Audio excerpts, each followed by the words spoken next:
Welcome. It's Mud Dog with the Texas Space Navy bringing you another Star Citizen video. And today we have day 2 of the IAE 2953, and it is Aegis Dynamics. So Aegis is a big military manufacturer, and we'll kind of get into what they have to offer today. As you can see in the catalog, we've got day 2. It's a pretty interesting catalog here. I don't know. Let's move on. You guys want to see what's available to buy, right? Yeah. Avenger Stalker, $60. Avenger Titan, $60. Avenger Titan Renegade, just kind of a more of a limited version of the Avenger, $75. Avenger Warlock, which is the one with the EMP, $85. Now we call these ships the penguin ships because they look like penguins. Master of Penguins K9 in our org, the Texas Space Navy, he loves the Avenger series. These are his ships. These are the ones he loves. So shout out to K9. Then you jump up and get the single seat stealth bomber, torpedo bomber, and that is the Eclipse at $300, followed by the Gladius at $90. Now the Gladius is always one of the best bangs for the buck. This thing will fly circles around most ships in the game. It packs a punch. It's just a fun ship. It's also the first gold standard ship that CIG has put together. Then you move on to the Gladius Valiant, which again is kind of like a limited edition version of the Gladius, $110. Then we're going to jump way up to this heavy gunship called the Hammerhead. The Hammerhead does require quite a few people to crew it.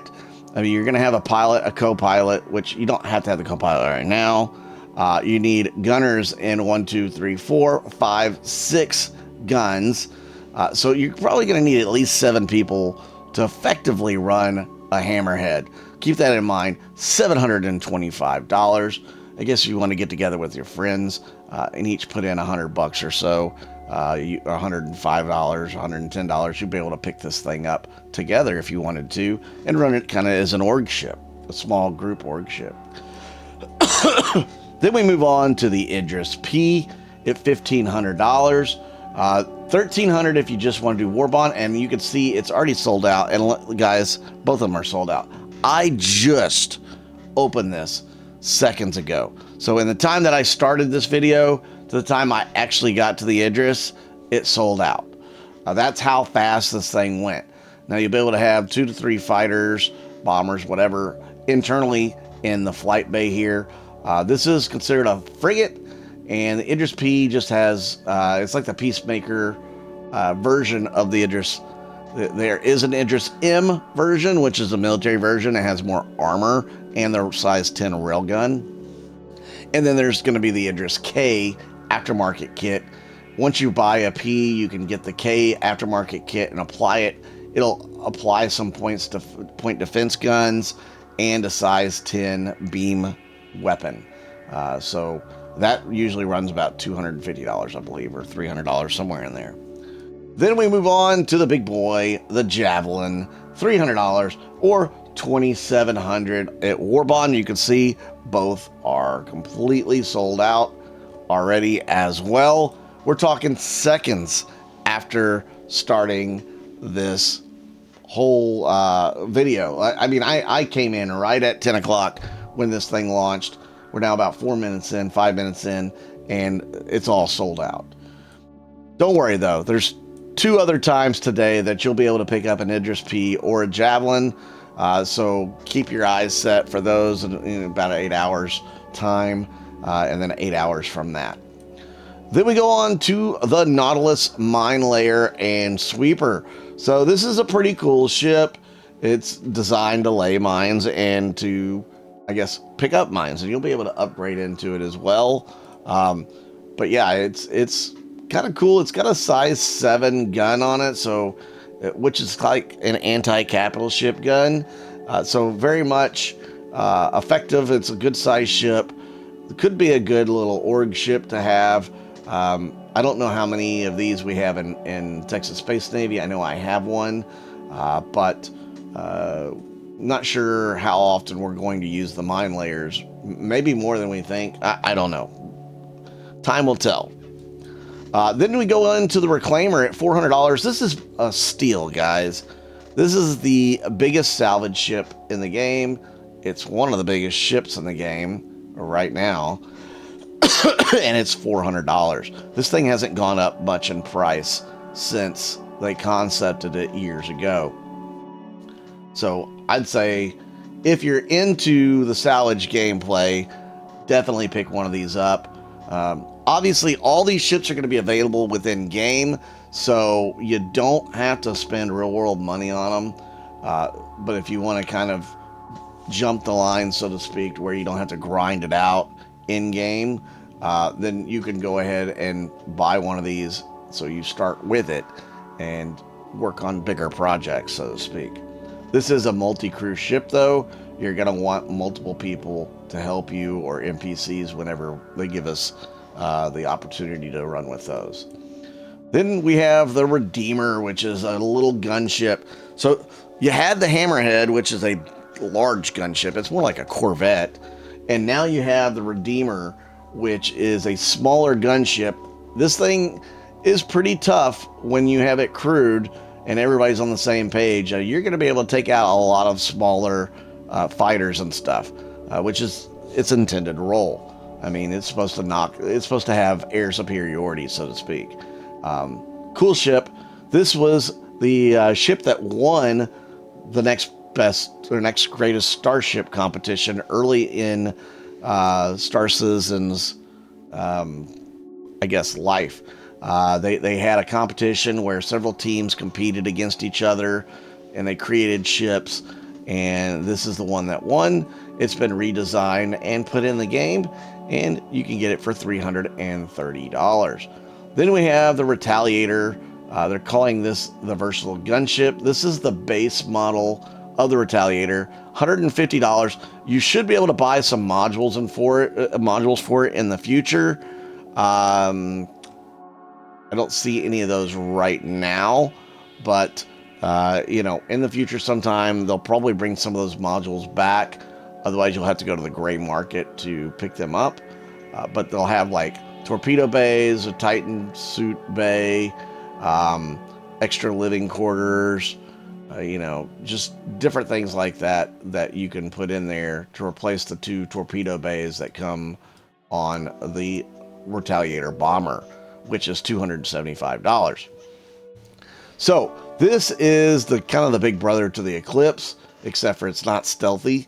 It carries more torpedoes. It used to carry a lot more torpedoes.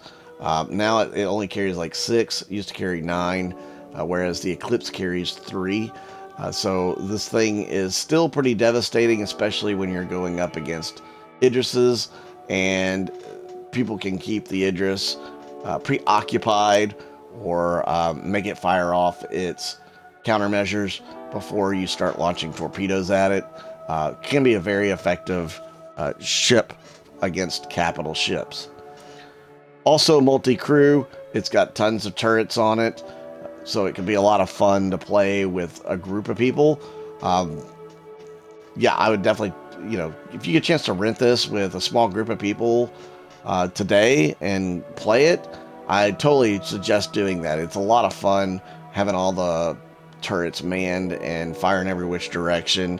If you pop out into third-person view and see it, it's just really cool. It's like a flying fortress. Then we have the Aegis Sabre. This ship does not get its due. It's a medium fighter.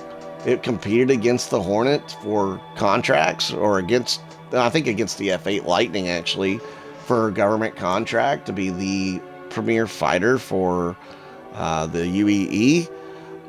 Not as hefty, but a little bit more stealthy. I mean, it's a good ship, and eventually it's going to be better than what it is right now. The meta is not very good on it at the moment, but still a quality ship. I like the Sabre personally.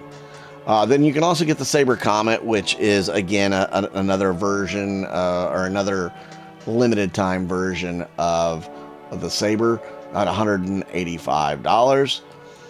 Then we can move on to the Vanguard series. So the Vanguard Harbinger is a bomber, a long-range bomber. Now, it doesn't have the size 9 torps that the Eclipse and the Retaliator carries. It carries size 5 torpedoes, like the Anvil Gladiator does. But the Gladiator is way, way more short range, whereas the Vanguard has been known to go halfway across the freaking galaxy to get the job done. It is a strong, heavy-duty ship. These used to be pretty much better in the meta of things, and they will get back to that eventually, but right now they're just not the strongest ship to fly. Then you got the Vanguard Hoplite, which is a drop ship. I think it's got space for like 5 Marines or something. Again, this isn't a huge ship. I mean, it's big for a fighter, but it's not a huge ship. It's got a turret as well. Both of them have turrets. And like I said, the 5 drop seats. So when you get to the ground, you're only dropping off a small group of people. Great for a little, insertion behind enemy lines, if you ask me. You might be able to sneak in with this thing and get some troops in.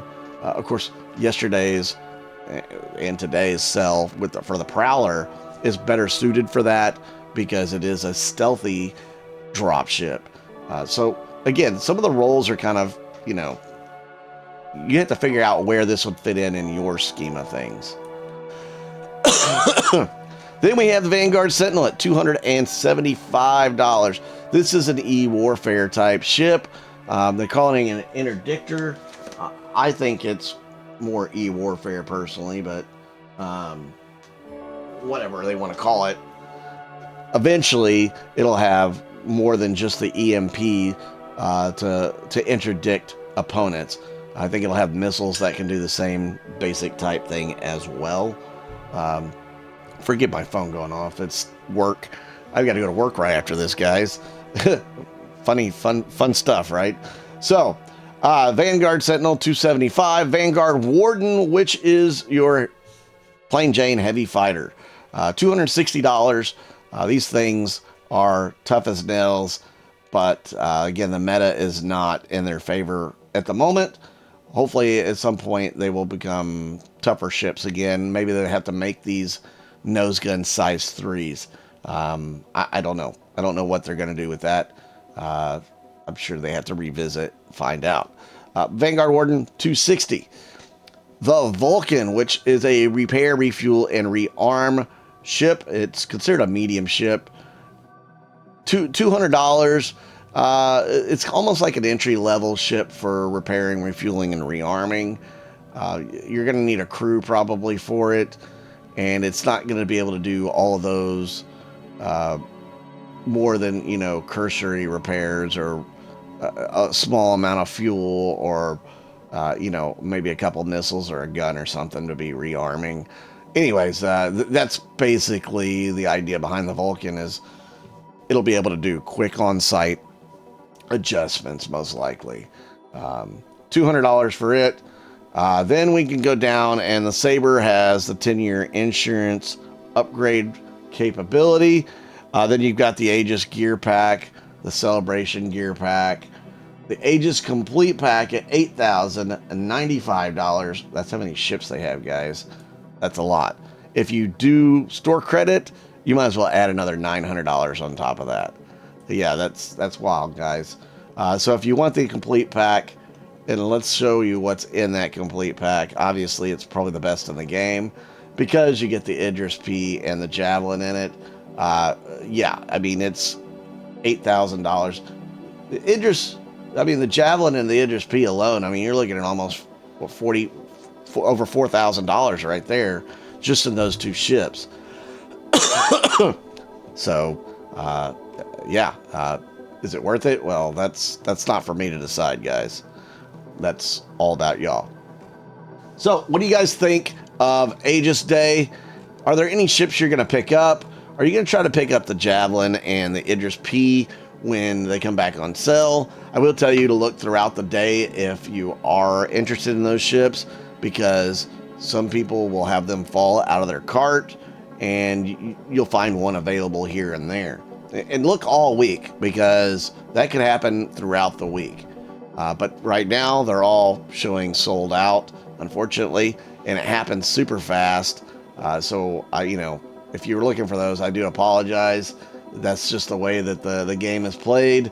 F5 wars, meaning you need to be there ready to get it as soon as it drops.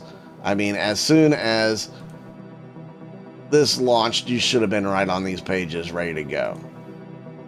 You can see it's still sold out. Yeah.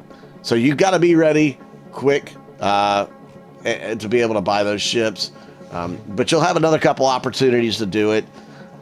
That said, I'm Mud Dog with the Texas Space Navy, and I'll see you out in the verse.